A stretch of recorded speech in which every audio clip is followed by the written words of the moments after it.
Welcome back to Tech's Talking Shop. This is Speedwrench, and today we're talking about education. Now, there are several forms of education that you can go about. There's a trade school method, which is very popular. There's also that on-the-job training, which really pays dividends. And no matter what, you're always in continuing education. You know, you have to go to those training seminars, you go listen to 20 guys fart all night, and eat really crappy takeout food. So join me, let's take a look at what it looked like when dinosaurs roamed the earth and Speedwrench was in trade school. Ha!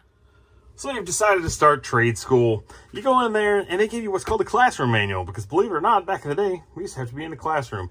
And then, you know, they start off, they have a preface in there and they talk about something this and something that. And then they talk about safety, you know, wear safety glasses, wear ear protection, you know, don't eat after midnight, always say your prayers, eat your vitamins, all that good stuff. Now, in chapter 1, we're going to have basic stuff about automotive electrical systems, right? You know, basic theories, define elements, atoms, define compounds, molecules, describe the parts of an atom. Like, seriously, I feel like I'm back in science class in 9th grade. But, you know, that's the way it was in trade school. They got Ohm's law in there. You know, it takes 1 amp to push 1 volt through 1 ohm. The basic stuff. You know, we'll get a couple pages in. You can kind of see, you know, they talk about Ohm's law, series circuits, you know, defects in an electromagnet, you know, like just different stuff like that. You know, it's all day one stuff, but you can go back on these manuals and look at something. There's always something useful inside of these manuals to look at. And if you got a new guy in the shop, you know, maybe he's one of those OTJ guys, on the job training. Yeah, it's always good to loan him the book and see what he can come up with. Now we're going to thumb a little bit deeper into this. I made another mark in here. And, you know, I thought it was funny because it's like fuel tanks, lines, filters, and pumps. It doesn't say electric fuel tanks, lines, filters, and pumps, right? Electric fuel pumps, right? You know why? Because we're going to thumb in a couple pages. I'll show you why. Well, there's a mechanical fuel pump, folks. So it's something interesting. Whenever I went to school, it wasn't all electric fuel pumps. Hell, it wasn't all hybrids and electric cars. You know what I mean? Like, it was, you didn't see that stuff. So there's all information in here. There's always something inside the classroom manual, but you're going to learn basic theories inside this manual. It's going to tell you how stuff works, show you breakdowns of parts, stuff like that. Then at the very end, you're going to get like a review questions, fill in the blank. And then in the back of this, you'll probably take an ASC style practice test, which is what's over here. You know, you're looking for the most correct answer. You're not always looking for the right answer, the most correct answer. Oh, that's scary. Computer controlled carburetors.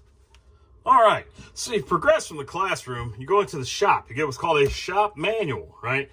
And this is Automotive Electricity and Electronics, right? 3rd edition, Barry Hollenbeek, right? Good stuff. Now you open it up, it's just like any other book. You youngins out there, y'all don't know what books are, but they have this deal called an index. And it gives you like a breakdown of the chapters and all those stuff. And, you know, first thing in every one of these shop manuals, it's going to be safety, you know, wear safety glasses, wear ear protection, wear gloves, you know, no eating after midnight, always get 45 minutes before you get into the pool. After eating, you get the contents, right? Now, we're going to go and jump to the back of this book here, right? We go to the way back. Oh, went too far. And in here, we have what's called a glossary. And it gives you a name, a breakdown of what this does. When you're in trade school, you always want to get the glossary. You want to get in there, you want to learn all the terms. That way when, you know, your teacher's talking, you know, you want to fit in. You want to, like, know all the acronyms, like IAC and DIAG and all those good things. Glossary, going to help you out. Now, when you're working in the shop, you're going to get what's called a job sheet, right? And this is diagnosing a windshield wiper circuit. And then we're going to get the ASC correlation. And to kind of give you, you know, how this correlates to the test, give you a tool and materials, let's write down the vehicle, describe all this stuff. You get something similar when you show up at my place and you're diagnosing stuff. You get something similar to a diagnostic worksheet.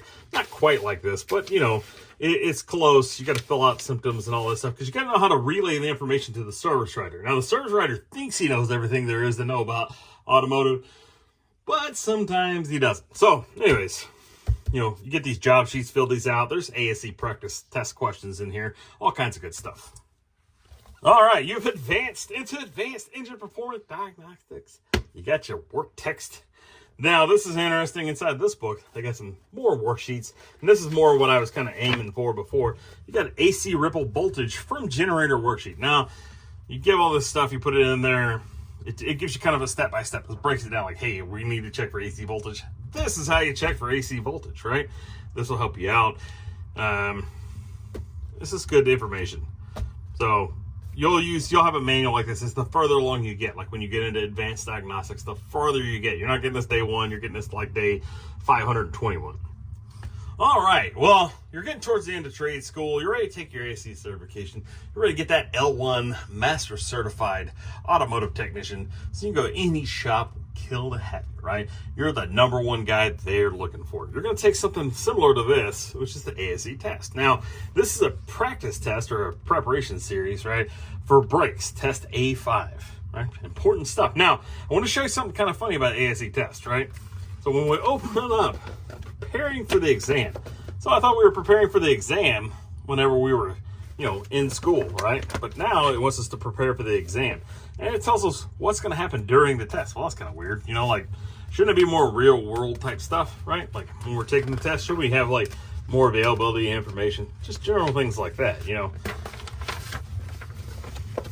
Accept questions. It actually tells you how to take accept questions, let's just give you an example. All of the following are tools for analysis of structural damage. Accept gives you how to look for accept questions, right? Most likely questions, like the most likely cause of reduced turbocharger boost pressure may be, and it gives you a list of them, and it'll tell you how that works. And there's a structure to how the question's answered. It's the most correct answer, but sometimes you're looking too hard into the answer. The answer isn't actually how the answers are written on the page. I'm not kidding you. Least likely questions, right? And then they give you a time length. I'm going to go over this a little bit more in person once we get done talking about this. And then, like I said, this is helping you with the test. Now, the sample test is going to look something like this. A vehicle demonstrates brake drag. Technician A says fluid may be leaking past the master cylinder cups. Technician B says the stoplight and cruise control switch may require adjusting. Who's right? Now, you got to figure out how to answer this one, right? So, you got different questions. You're looking for the most correct answer. You could have 2 correct answers. You're looking for the most correct. That's what's kind of funny about the ASE test. ASE testing, right? And testing in general within the automotive field, I believe is flawed. And hear me out on ASE. Now, when we looked at the ASE testing, you saw there's abilities to go and decide how to answer the question without actually knowing the material. You look like the least likely, the most likely. It tells you how to break it down. It gives you how to answer. There's actually a little segment I left out because I didn't want to completely lambast the industry standard, right? There's a way to look at it where maybe the answers are capitalized and maybe the wrong answers are lowercase. I'm telling you, it's in there. You just have to know. So testing in general, when I was in trade school, when we'd have tests, I actually argued with our professors, our instructors, whatever you want to call them. And I said, I think we should have every piece of information available to us while we're taking the test. And they look like, man, like lobsters crawling out of my head. And why I said that was guys who prepare, or gals, whomever, techs who prepare, students who prepare, will know how to access that information in a timely fashion and answer the most correct answer on the test. And they sat there and they thought about it, and I go, prove me right. So we did a test, and this is probably my 3rd semester in. We took a test, and everybody knew that it was going to be open book, right? And I had notebooks, and everything. I don't know that I cracked open the notebook once because I had reviewed it so much, I didn't need to, right? But it was there just in case. So we go through there, and I get done, 45 minutes, about standard time. I think everybody finished, everybody that prepared finished in that 45 minutes to an hour. Those who didn't prepare and thought, I'll just take my notes, took them the entire class period, they failed, and they ended up never being a technician. So the reason is you can give them all the information, but if they don't know how to access, they don't know how to use it, or they don't have the desire to use it, they're never going to find out, right? That follows them into the trade. They're going to get good at doing one thing. They're going to do one thing only. And what they're good at might be throwing parts. It happens, right? And that's not a great technician. So ASE testing, you can take it as many times as you want. Trade schools, you can pass if you just get by. But on-the-job training is never going to lie. Inside the shop, never going to lie. And that's pretty much all there is to it. So I believe I'm a big fan of on-the-job training. I'm also a big fan of trade schools. I'm also a big fan of continuing education. I think all three in combination with somebody that's motivated is always going to yield to a better technician. From Speedwrench World Headquarters, which is actually a little room inside my garage, this Tech Stock Shop. Thanks for watching.